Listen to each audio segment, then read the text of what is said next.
You ready for this debate? Yeah. Give me 1 second. What happened? I'm sorry. Oh, okay. Yeah, I'm ready to go. Whenever you All are. right. I mean, you asked for the debate, so I mean, if you want to start, I mean, I think you just wanted to talk about the trans stuff, if I'm remembering correctly. Yeah, that's the thing I had on mine specifically, but I'm open to debate a lot of things. But for that specifically, my stance is trans men are women, trans women are men. It's a costume. There's biological differences. Gender isn't genitalia, gender isn't a beard. For men, gender isn't a dress. Gender is the whole makeup of someone. To say someone is to say someone that puts on a costume and calls themselves something they're not does not make them that thing. That's my stance. Sure. I mean, I'll go on a couple different points on that. First of all, I wouldn't call being trans a costume. Costumes, by their very nature, are things that you take off and are not part of your identity. Like costumes are like at the forefront, just something that you don't identify with. So to call them costumes, I feel like is very disingenuous. Um, the next thing I'll say is I don't believe gender is like a total makeup of who you are. I believe gender to be a psychosocial thing when it comes to humans. Gender is just categories, specifically categories that we align the sexes into. Those categories tend to be fairly fluid. Gender doesn't exist in the same vein in every society. Gender sort of molds and shifts depending on the society that you're in. When it comes to trans women and trans men, I believe they do fit into the social categories that we have prescribed for man and woman. So because they fit into those social categories, I would call them men and women. We can also get into like the neurological aspect of it, like neuroscience recognizes that gender identity is a part of our brain. It recognizes that that gender identity can align or disalign with your physical sex. And because gender identity is something that you're sort of born with, we sort of accept it into fold that your gender identity is a real and valid interpretation of yourself. So that would be my response. Okay, so what makes someone if I'm a man, what would I have to do to become a woman? If you're a man, you can't become a woman. Okay. You're a man. So you're saying that sex, biological, is different from gender, and gender can be whatever you want. Sex and gender are two different concepts. Gender and sex are linked, but your sex and your gender are different things. They have a connection and they work together in humans to formulate an entirety of your identity, but they are two completely different things. Okay. So you think that trans men should be able to perform in men's sports? I mean, I think all sports should be co-ed to begin with, but under the current operation of our Why? society, because I don't see a purpose in gendering sports. I think it's just nonsense. But Do you think there should in be our weight classes in yeah, I have no problem with weight wrestling? classes, but that's not gendering sports. That's weight classes, right? That would be Okay, different. but the reason they split up the genders is because there's a very big biological difference that gives men an advantage over women. Yeah, I disagree with the splitting up of sports via gender Why? because I think that there are going to be some women that can compete in the categories with men, and I think that we should allow them to do so. So yes. I mean, if they want to, we could debate about that. But is it fair to allow a man who has a clear and very large advantage over the women to compete against them and dominate because they're way stronger and biologically better in a physical I sense? disagree that cis men will always have a biological advantage, or I disagree that males will always have a biological advantage over females. I disagree with this wholeheartedly. We can even see this when we look at trans competitors. Patricio Manuel is a trans man. He was born a female. He transitioned. He is a trans man. He's not a single cis man has beaten him in boxing. He's beaten all of them. Every boxing Okay. match he's had, he's beaten them. So it would appear from examples like this that this idea that there is a hard and fast rule of differences where men will always dominate women doesn't seem to be the case. It actually seems like physically males and females, when they're competing, there are a lot of other factors that come into play. And especially on Yeah. the opposite side, trans women, we've seen via studies in sports medicine that after 2 years of cross-sex hormones, the physical advantages that you have in sports decreases. Yes. I saw a study that said after 1 year at least, it went to 2 years, but it said after a year, when the men or the trans men were taking testosterone and the trans women were taking testosterone suppressors, there was the gap closed in their capabilities, but it still said after a year, I'm not sure about 2 years, that the men were still the biological men were still 9% faster. Yes, I'm you're reading. guessing you know about That's the same study I'm referencing. Yeah, yeah. So I'm guessing you know about Leah Thompson? Leah Thomas. Yes, what about her? Thomas. 400, let me see. Placed 462nd. Switched to female sports, placed first. Leah Is Thomas. that fair? Yeah. So that's not the entirety when it comes to that's not the whole story. You're telling half the story of Leah Thomas. Okay. So Yeah. prior to transitioning, when it came to Leah Thomas, she was ranked 89th, I think, in the world for men. This is prior to transitioning. After transition, or when she started transition, because they didn't let her immediately switch over, they made her still swim on the men's team even mid transition, like while she was still taking hormones. She was ranked 400 something because she got worse at the sport against men because she was taking hormones. After she played in the women's division, she was ranked 31st. After she finally went over to the women's division. When it came to the division championship that Leah Thomas competed in, she lost every event except for one, which was the 500-yard freestyle. Every other event she entered, she lost. She placed fifth in the 200-yard freestyle, and she came in last place in the 100-yard freestyle. So this idea that Leah Thomas like transitioned and then like dominated the category of swimming is just not accurate. Okay. But you will say that her place improved from the men's sport to the women's sport. Will I say her place improved from the men's sport to the women's sport? Improved by what metric? I mean, she was ranked higher, but that's just because she won. She was 89th because she won one bout in a national championship. There's also less women competing in the sport than there are men, right? Why so there was less. They know more about what they learned than actual experts in the field of at biology. a base. Where's your Men, self-reflection? as a base, as a mean, as an average, men are biologically built stronger, denser bones, larger lungs. They're biologically stronger. You can argue for estrogen supplements suppressing testosterone, but at a core, if you have a biological difference, you should not be allowed in the sports. So would you object? Wait, you've already conceded that this biological difference goes away post HRT after a year.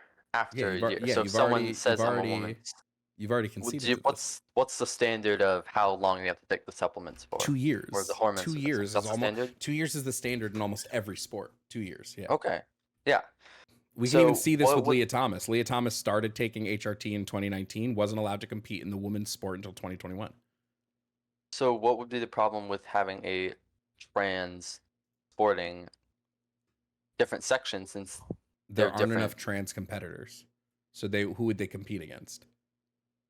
Leah Thomas is like one of the only trans swimmers. I think there were like three other specifically male to female trans swimmers in like the NCAA. Who are they competing against? Like it's about the fact that when we look at separation of the category, right? The category can't be separated if there's not enough people to compete. You can't have another league without enough people to compete in that league. I also just disagree with segregation as a whole. Men and women are different though. So the segregation against race, yeah, that's wrong. That's evil. Males and females are different. But again, you've conceded to this. That difference goes away post 2 years transition. You've agreed to this. So what would be the need? What would be the need for this if it had, like, we can even go into some of the things that you mentioned there aren't actual differences between men and women. So for instance, bone density tends to be higher in black women than it is white men, right? So it's not a clear cut line that males will always have a biological advantage in some of these categories over females. That's just not the case. But really quickly, I do want to read. I got 2 messages to read to chat. Read from chat. First message is, oh, where did it go? Why is it that cis het men act like they are so concerned about fairness for women in sports when in general they don't support full rights for women? And their body sounds a lot like concerned trolling. That was a message for somebody in chat. Remember, chat, if you send $5 to my Venmo or Cash App, I will read whatever message is sent. Another message got sent, but it was the voice Reddit. So yeah, go ahead now, my guy. You can talk. You can go. So, what I'll say is, if there is sex, the biological, as you say, male and female, what is the need for gender as a made up, or I'll say as a social construct? I'm not gonna say made up. Gender relates to the behavioral, psychological, or social attributes of the sexes. So there is no inherent behavioral aspect to the sexes. Those are all learned and socialized. So sex would be a biological component where gender is like a neurosocial component. So if I'm a man, my sex is a man, then I identify male. Then I identify as a woman, so I'm a man, woman. Nope, you would be a woman. A woman, I'd be a woman. So why are trans women called trans women if they're women? Trans is just an adjective. It's why are black women called black women? Because they're black. Why are trans women called trans women? Because they're trans. It's just an adjective. Adjectives don't, like, adjectives are just something you add on to a word to clarify when you're comparing or contrasting something to another thing. So trans women, we're only talking that all women are different from each other. Black women are different from white women. Trans women all women are different from in a short different women. sense than height or age or attractiveness. Physical attributes, that's different from... No, trans women are only different when it comes to physical attributes. That's it. That's the only thing that makes trans women different from cis women, would be the physical attributes. Okay, so if I... Or you could argue experience as well, but that I would say it's just the physical attributes. Because if you like if I change my physical attributes to look like a woman, do I become a biological woman? No, not unless your gender identity is that of woman. You wouldn't be a woman just by looking like a woman, right? There's more. So if I just identify as a woman, then I become a woman. Yeah, if your gender identity aligns with your social schema on the female sex, you would be a woman. Say again? If your gender identity aligns with your schema, your personal schema on the female sex, this is what would make you a woman. Okay, so we're bringing womanhood down to my feelings and what I feel like. Nope. Womanhood is down to the individual schemas from each person.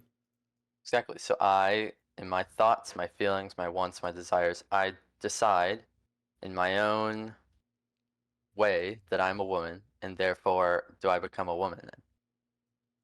If your schemas align with your gender identity, yes. If your schemas don't align with your gender identity, no. So explain schema to me. Schemas are the way that our brains classify information. So when it comes to schemas are typically subconsciously created. From the moment you're born until the moment you die, your brain is constantly categorizing things that it sees, and your schemas just go into that.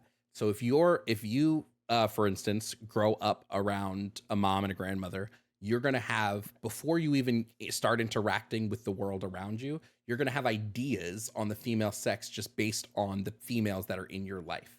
And then if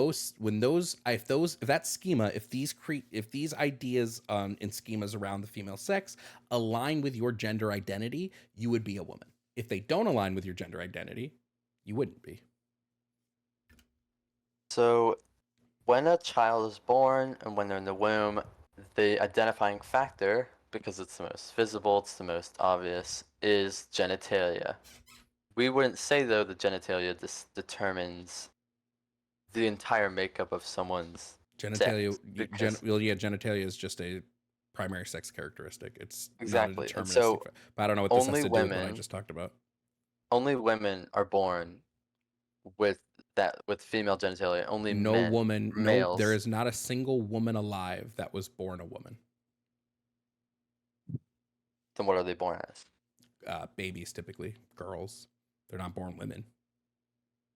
Baby is a different Yeah, what if categorization you were as to as define sex. woman? What would you define woman as? A woman is is an adult female. Great.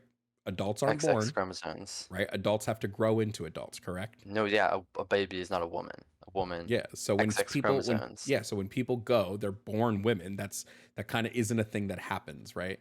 Women aren't born with anything. Women grow from girls, right? Women grow from women grow. There's a social component in the phrase women, and that is adult. Adult is a social thing, right? I think if the definition already has a social component, I'm okay with expanding that social component to also include gender identity in there. Okay, so what I'm getting at is when a child is born, it is either male or female. That is the way that they are born. Yes, you could say that their neurological makeup or their estrogen or testosterone amounts or their hormones are different than the average, but that's the exception. That doesn't make up But none of that the has anything whole. to do with the schemas argument that I used earlier. The None of that has schema anything to do with is that. the neurological. Schemas are just the way your brains categorize information. So we categorize So they're females different. on behavior. They have a on so they have a so it's an exception that What? is a delusion. What You're are you saying talking that about? That has nothing to do with what I said. You're saying their neurological makeup or their schema, as you say, is different from if they're a man or male. No, it's different from a could male. somebody who is trans could have like for instance, a trans woman could have the exact same schema on what a female is as a cisgender man. They could have the exact same schema in their heads. It's about whether or not your gender identity aligns with that schema or not. So it's your feelings. No, schemas are a subconscious way that our brains categorize information. Gender identity is a subconscious way that your body interprets your sex. These aren't like inherent, like gender identity So and it's my schemas unconscious aren't feelings. active, yeah, when we say feelings, right? Feelings imply some level of conscious thinking about, right? Your feelings are on, so when you say feelings, we interpret that when people are listening to the conversation as like a conscious thing you're doing. Like when I feel happy, I'm consciously feeling happy, right? When I'm sad, I'm consciously feeling sad, right?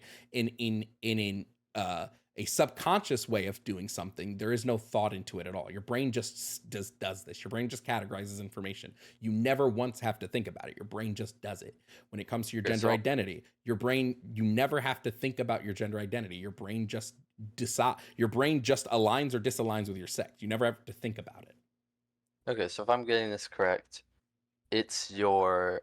So I think I understand. I watched someone that would say they're transsexual that was one of the very recent people that started this movement.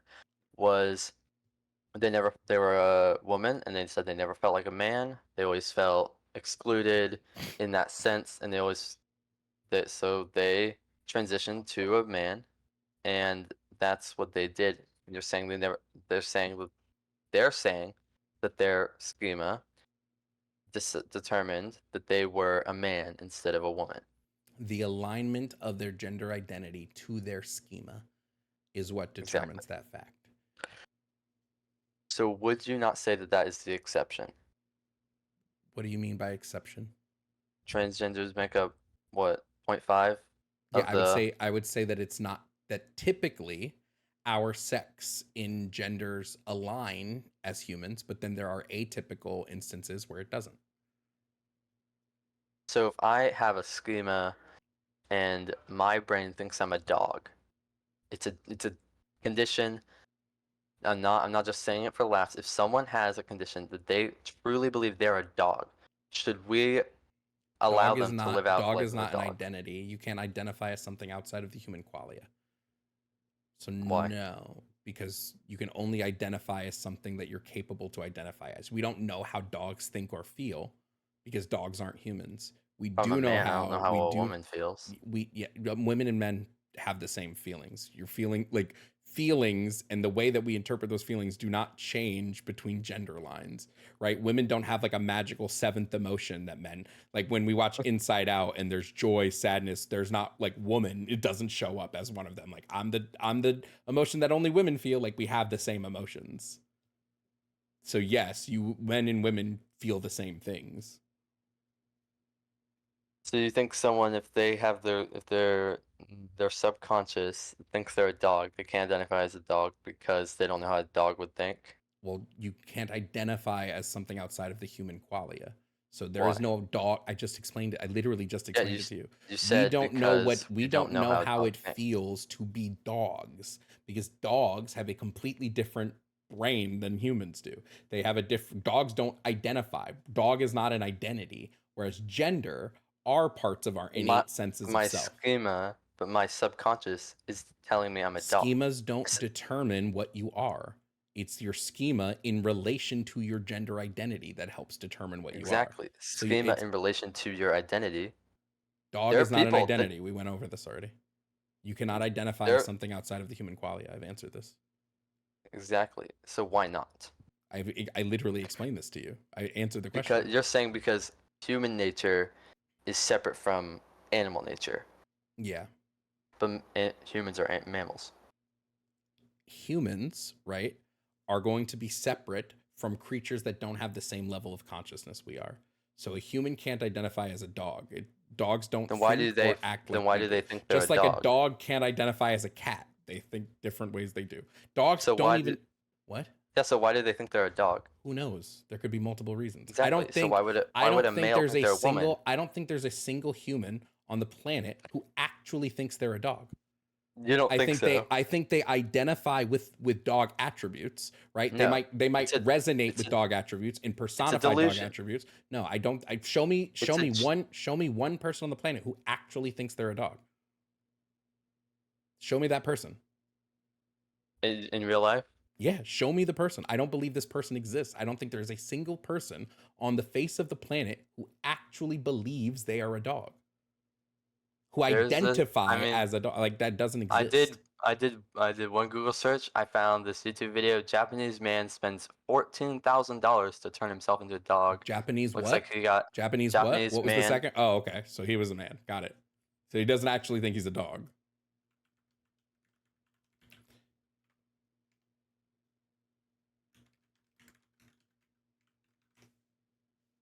Spends $14,000 to turn himself into a dog. He spent So if you are $14,000 to create a hyper-realistic dog costume. He quite exactly, literally knows it's a costume.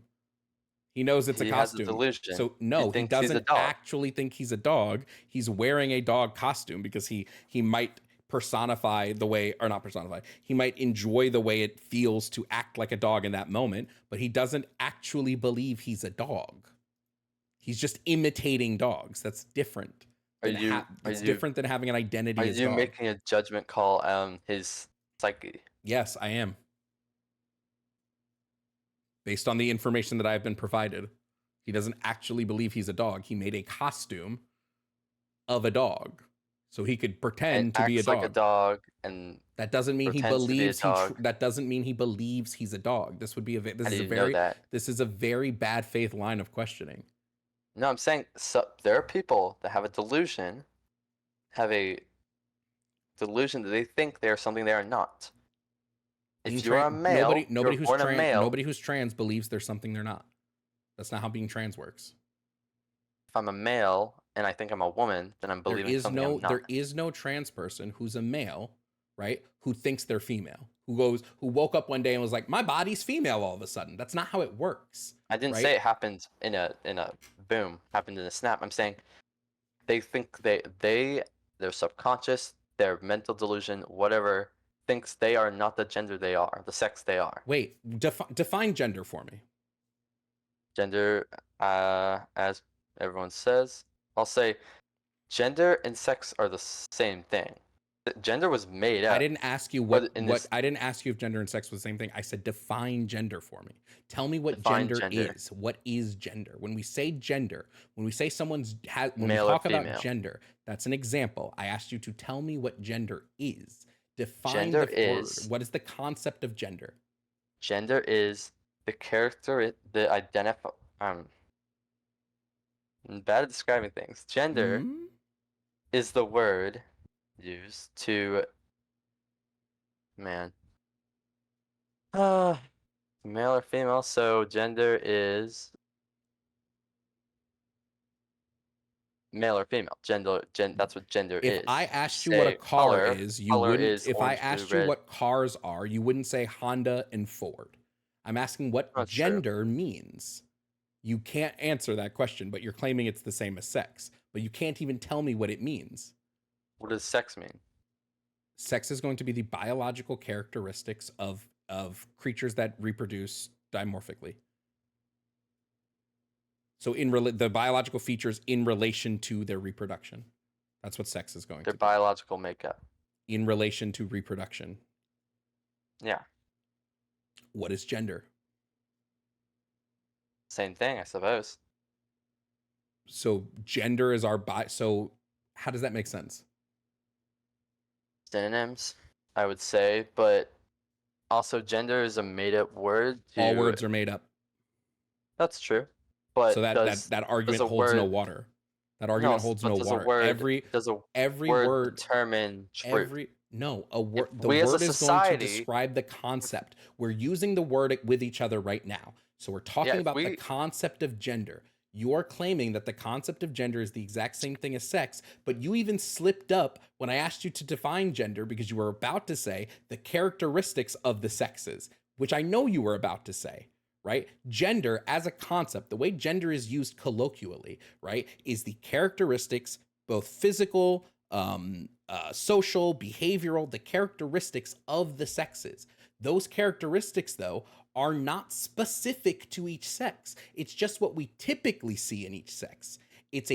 Gender is a typical thing, not a hard set rule. So for instance, people are either born male or female. I'm not talking about sex. I'm talking about gender. So if I can agree to you that when it comes to our biological reproductive makeup, people tend to be born male or female, or some combination when we're looking at like intersex or people with vast majority. Different. I don't care if it's a majority or minority, right? I don't care I'm about saying instances. That's the exception. I'm saying I don't care about instances. And if we're talking about it as like a hard set rule, it is not a hard set rule that people are born strictly male or female, because there's vast overlap in those categories. That's why I use the word typical. That's why I use the word. That is why I used the word typical at the start of my sentence. So I was just adding to. I was just saying it's an exception. You're just being disingenuous. I've already used the word typical. I've already used the word typical.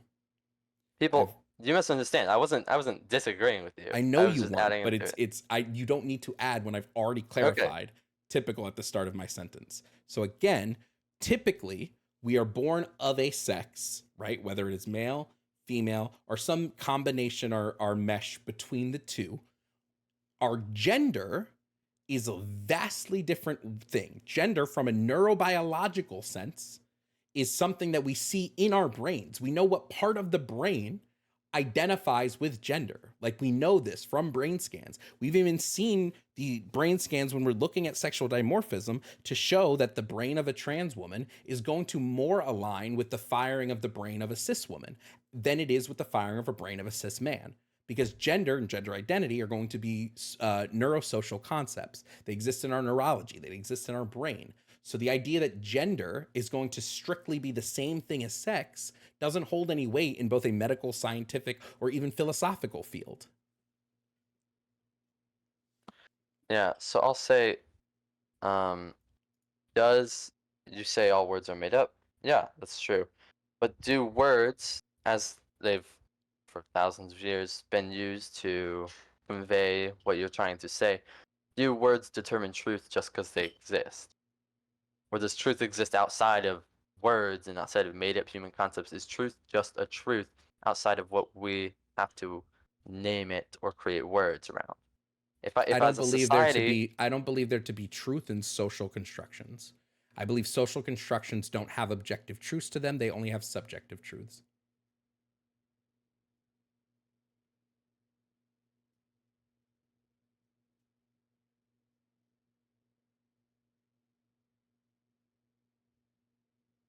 What's a social? I'm guessing you're talking about social constructs, which is what everything that's made up. What do you mean when you say the word made up?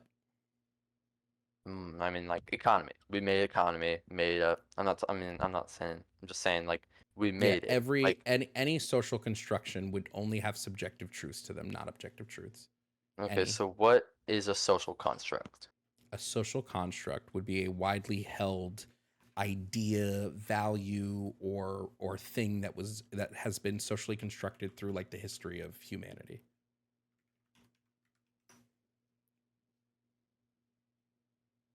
It's just like the Does way it that not it's the way seem that humanity dis puts meaning on something would be a social construct. does it not seem disingenuous to take a truth that is reality that's outside of social constructs, i.e., sex, male or female, and add a social construct that lets you change a part of it because of No, because your you're being disingenuous subconscious? here. You're being disingenuous here. When we talk about genotypic male and female, nobody is making the claim that that is changing. Not a single person on this planet is making the claim that trans people are changing their genotypic sex.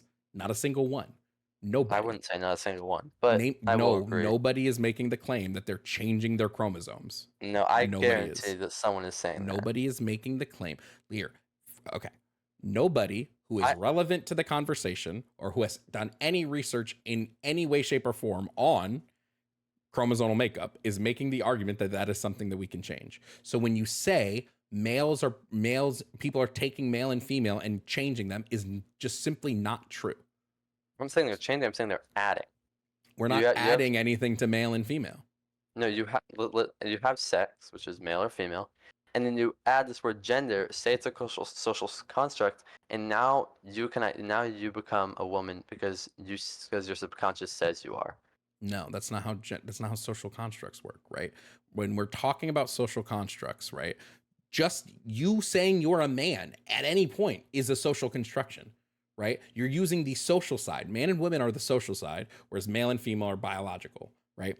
We can use this same example when we look at like other words that we do this with, right? We can use this when we look at like money, right? Nobody's denying that gold or money or paper money are real tangible things, but the value placed on those things, the meaning that those have to society at any given point is created by the society.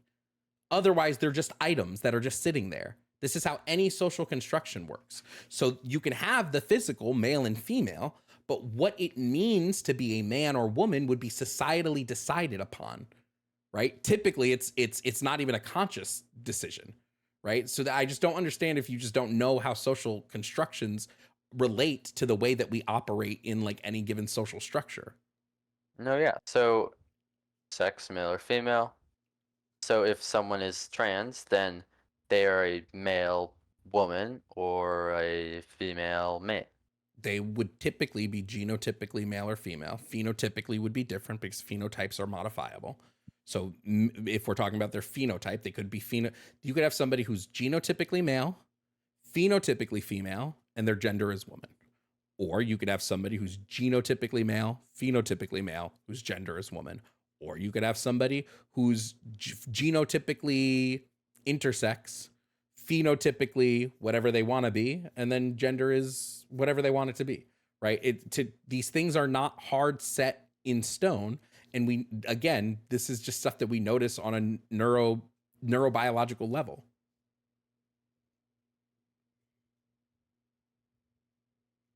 Give me like 10 seconds. That's fine. I'm going to read a bunch of these messages that I got. So let's go through. Venmo, I got 3 messages. If I, as a wheelchair user, were to compete in able-bodied sports in a game that I was skilled at, knowing that some people would have an advantage over me and others wouldn't, would you hold the same position about me making the choice to compete? That was a pretty good question. Another one is, look, man, I'm a big fan, but I disagree with the idea that sexual abuse, low wages, and overworking the animation industry is as bad as chattel slavery. I was like, you were appealing to definitions a lot. You could have made better arguments. I'm sorry? You disagree that... Huh? That doesn't make any sense.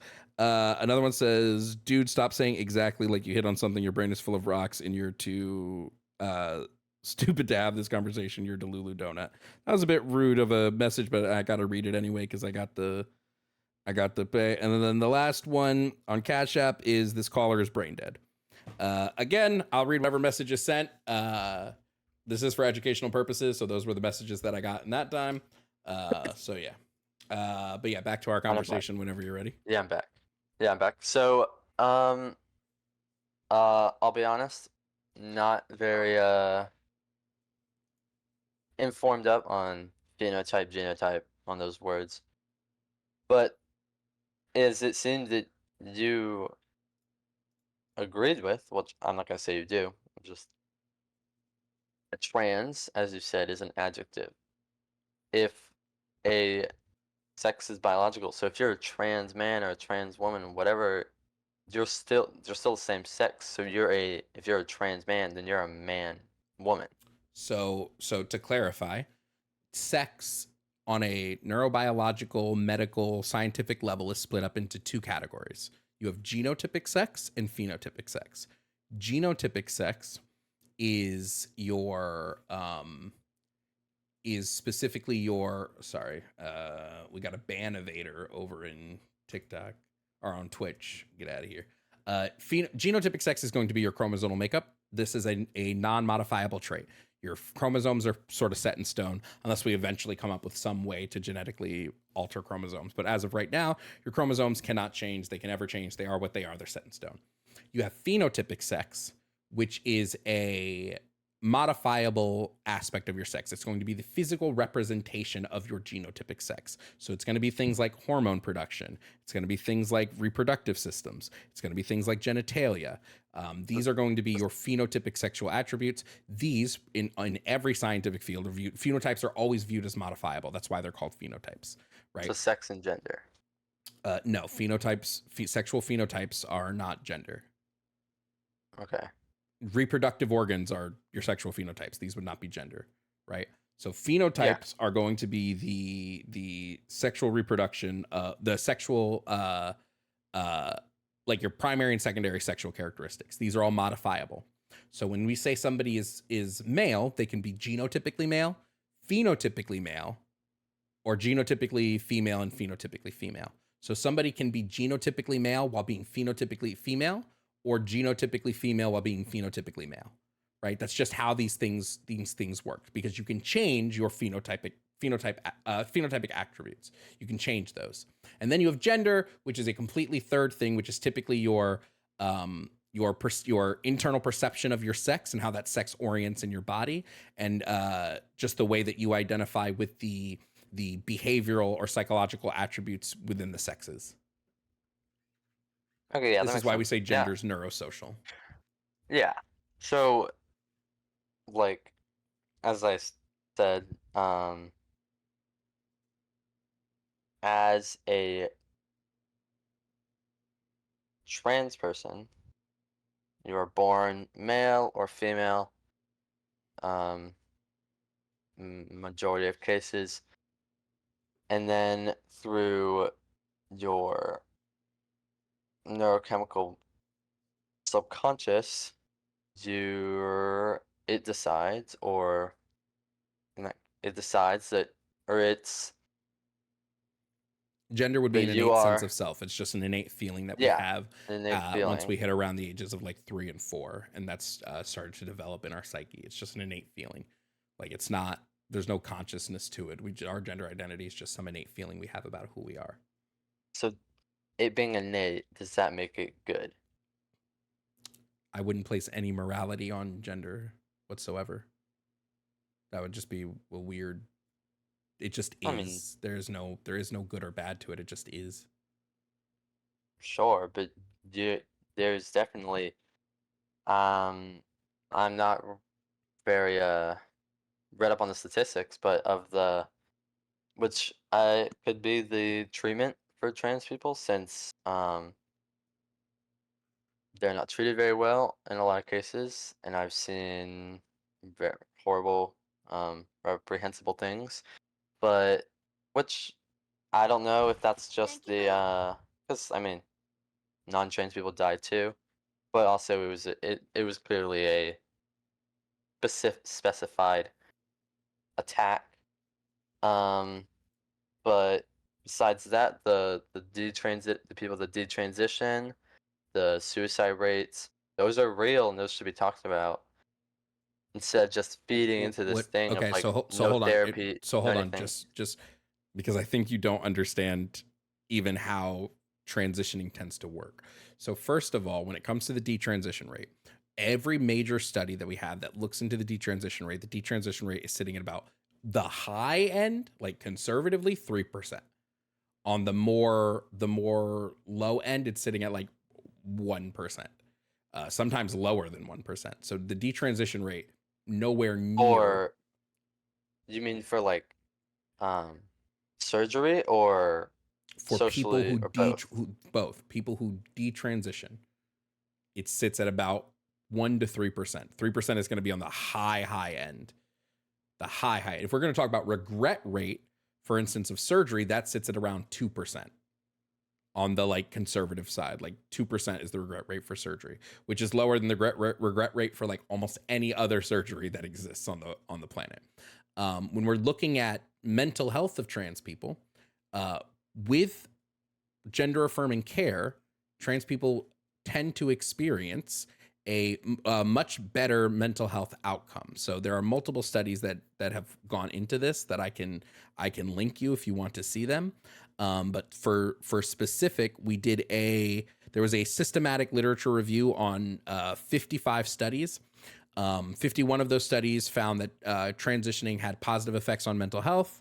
And 0 of the studies showed any negative results for gender transition. There's also where's the other one? There was a longitudinal study of trans people. So it's a long-term peer-reviewed longitudinal study that took place between 10 and 24 years, which found that through medical treatment and legal affirmation, transgender people experience improved qualitative and quantitative outcomes regarding mental health and overall well-being. So just like every major study we have on transitioning shows that it helps. The other thing you mentioned was this idea of no therapy. The only way to legally get gender affirming care medically through like insurance is to go through the WPATH standard of care, which starts with 6 months of therapy. Like that's what you have to go through. You have to go through therapy. That's the very first step of gender affirming medical care.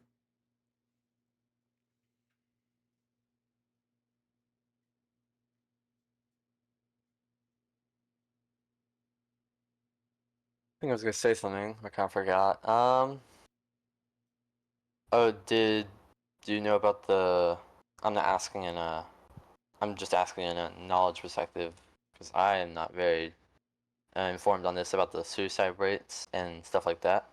If suicide rates drop post transition, they're just typically higher than the general population. But when we analyze suicide rates from pre to post transition groups, it goes down. I have one of those here. Let me see if I can find it. Where is it?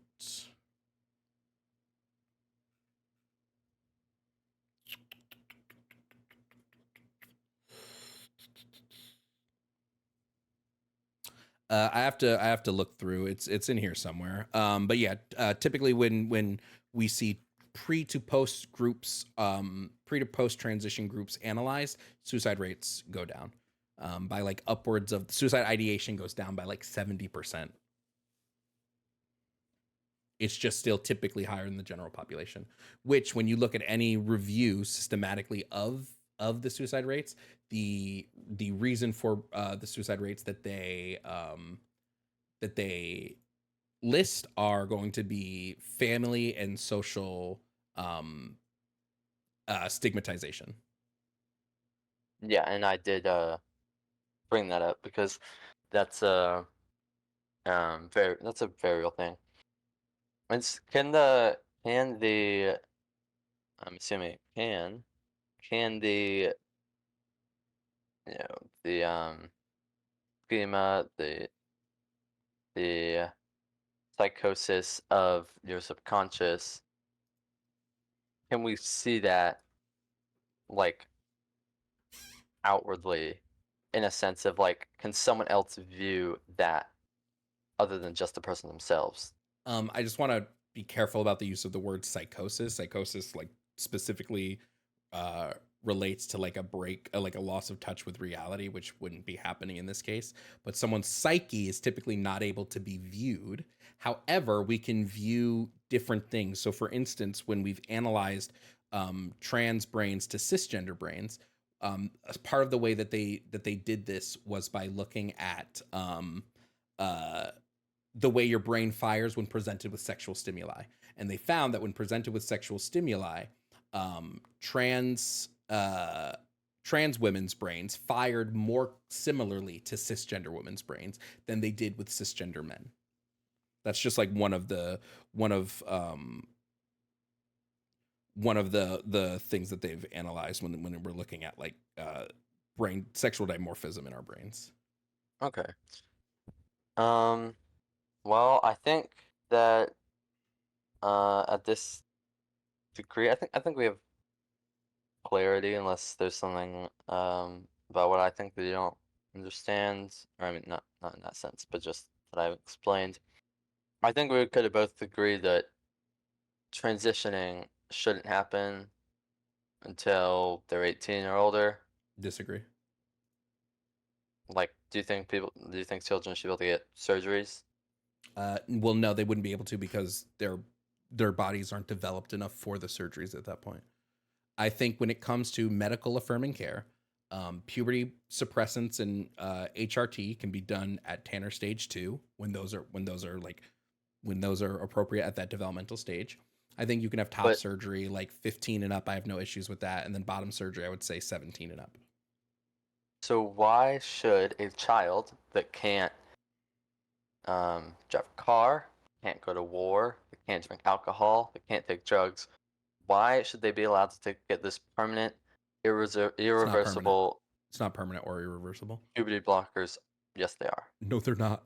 Puberty blockers, as soon as you stop taking them, your body goes through puberty. So do you know what precocious people? Well, that's why they're called puberty blockers. They just block it, right? They're just blocking the puberty from happening. Do you know what precocious puberty is? Nope. Okay, so precocious puberty is a thing that happens in both trans and cis children where their bodies will start to go through puberty at a very early age. It can be as early as like 5. So what happens when you go through precocious puberty, it can cause negative side effects on your body because your body's not really physically ready to handle puberty like symptoms, right? So what they'll do is they'll prescribe pubertal suppressants, puberty blockers, one of the most common ones being Lupron Depot PED. They'll prescribe those to children who are in precocious puberty, and they'll stay on them until they reach the age of Tanner stage 2, typically 10 or 11. So you can have kids who are on puberty blockers for like 5+ years, and then they go off of puberty blockers and their bodies go through puberty again.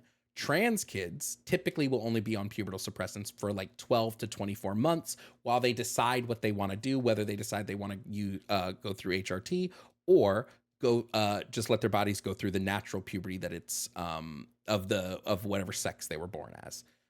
That's how puberty blockers work. Puberty blockers have been in use since the early 90s. So we have 30 years of evidence to show that puberty blockers are not only safe, but they are effective, they are reversible. You can have some negative side effects for it, but you can have that for any drug anywhere. That's a standard for anything. You said top surgery should be allowed? Yeah, I'd say you can have top surgery at like 15. I think at 15, you are cognizant enough of yourself to decide if you want to have breasts or not. Also, we live in a society where like 16-year-olds can have breast implants, right? So like at that point. Oh, wow, we do? Yeah, you can have breast implants at like 16 with your parents' permission. Dang, I don't so I think we're gonna say if cis kids can have their breasts augmented, to say that trans kids can't is. Yeah, I don't think anyone should get are breast implants reversible? I mean, are breast implants. I mean, yeah, but if you have a mastectomy, you could also like just then get implants afterwards, right? If you wanted breasts again. It's possible to reverse breast augmentation, but it's not possible to reverse top surgery. What do you mean when you say reverse top surgery? I could look at this. This says No, but what are Top you surgery is talking about? permanent.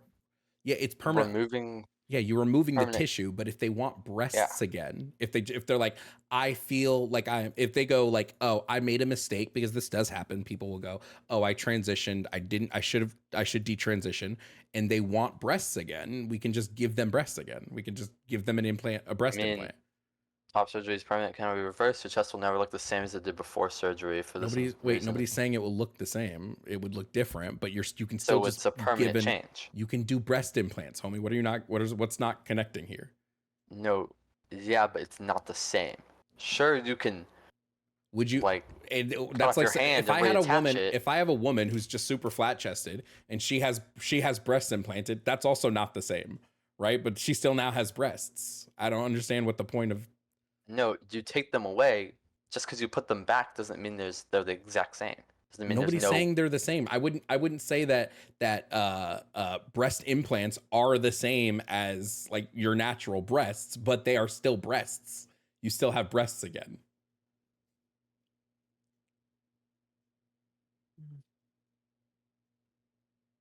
That's true. Yeah. So, I suppose I'll say that in I think we can come to clarity. I guess it's I don't. Well, I guess it's kind of this thing that I've seen in that my thought process is doctored to my experiences and my lived experience. So so I have a difficult time relating to how you think and how you understand things and how you come to your conclusions just because we're different people. And so in my sense, I disagree with you on a lot of this in that I don't think uh, sex and gender or not male and female, that's reality. That's biology. Man and woman, that's a term for male and female. If you add the word gender and say it's a cultural social construct, I completely disagree that you can become a woman because your psyche thinks it's a woman. I think that's a delusion. Your neurological mm, makeup has an exception because it's the exception, 0.5% of the population. It's not the majority. And because that's exception, we shouldn't treat it like reality. We shouldn't doctor the whole world to conform to their exception. Is this your closing statement? Yeah, I'll say it's a closing statement. I think we reached clarity. I know. But So I'm gonna give my closing statement real quick. I think okay. I think throughout most of this debate, you weren't able to logically connect your points together. I think you weren't able to sufficiently defend your points when pushed back with questions. I think that I get my worldview in this regard from scientific, medical, psychological, and sociological consensus on these topics. I think I was able to show a more of an understanding of both the medical side, the neurological side, the social side of these things. I think to call being trans a delusion shows a lack of understanding of what it means to be trans. I think it shows a lack of, and I think that if after this debate, to still call them delusions shows a lack of willingness to learn and a lack of willingness to recognize recognize all the research that has been done on this regard. I hope at some point you do, because the research is there, it exists. I gave you a bunch of it here today. I think when it comes to language specifically, when we use language is just there to be able to convey meaning. And I think when I call somebody a woman, whether they are cis or trans, that meaning is conveyed properly when I say woman to the general person, because the general person is not thinking about what's in someone's pants when I'm talking to them about woman. They're just thinking about a bunch of sociological aspects of a person that they can quickly rattle off in their head. So that would be my closing statement. Okay. All right. Well, it's been a good conversation. If there's anything you ever want to debate in the future, let me know. So yeah. All right, cool. All right. Bye-bye. See ya.